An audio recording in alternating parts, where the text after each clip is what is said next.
are going to change out the bees' sugar water because it is the mid to end summer. It's the end of August, and even though this is a flower farm, the bees are running out of food, so we want to keep them happy and fed, and so we're going to give them the sugar water that I change out. Nowadays it's almost every day.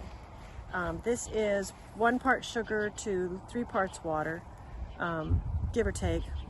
If it's the first of spring and they've had a long winter, then I make it a little bit more intense, 1 to 1 or something like that. But this is, you know, end of summer, so we're just going to keep it like you would with hummingbird food. We're going to do this as quickly as possible so as not to upset the bees, and so my cameraman Kyle doesn't get stung, because I don't have an extra bee suit. Ouch! This is my bee suit, and I just make sure that there's no exposed areas. I was working in haste the other day, and I left this elastic down, and sure enough, a little critter got in there and stung me and swelled all up, and I got a picture of that. So always make sure you're protected, because dimes to donuts, a bee will get in.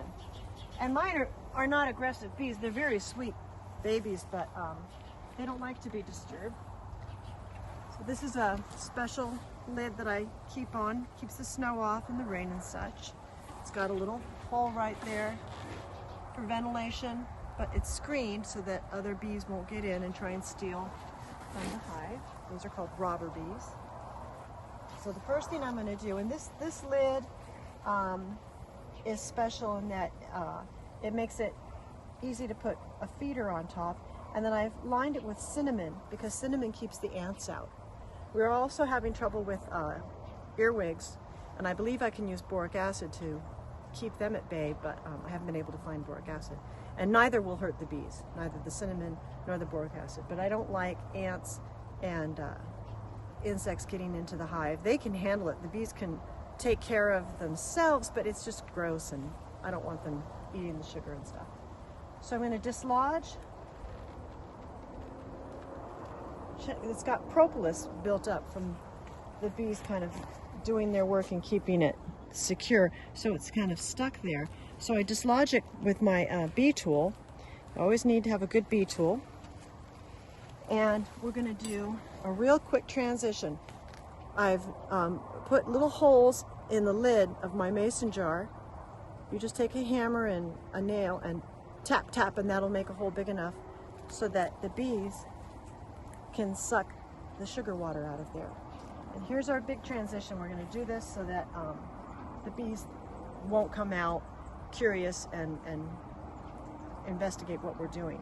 This is very much like the Raiders of the Lost Ark thing.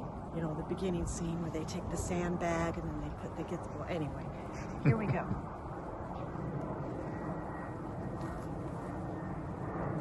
Oh, got one stuck. I'm sorry, sweetheart.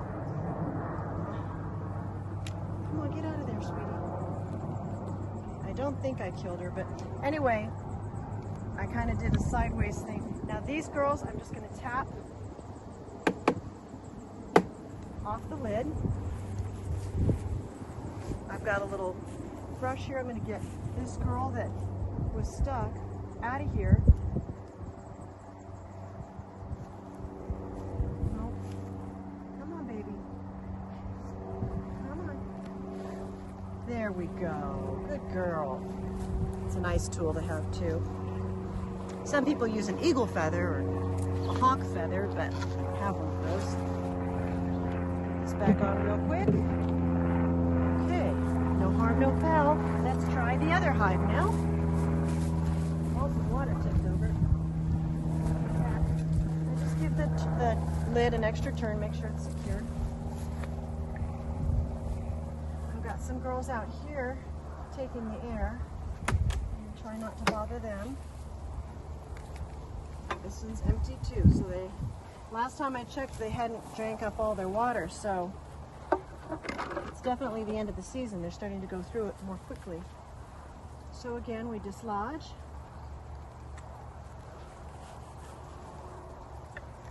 We prepare. Smooth transition. Tap, tap. Double check. No stragglers. Lid back on. Secure. We're done. Thanks for playing.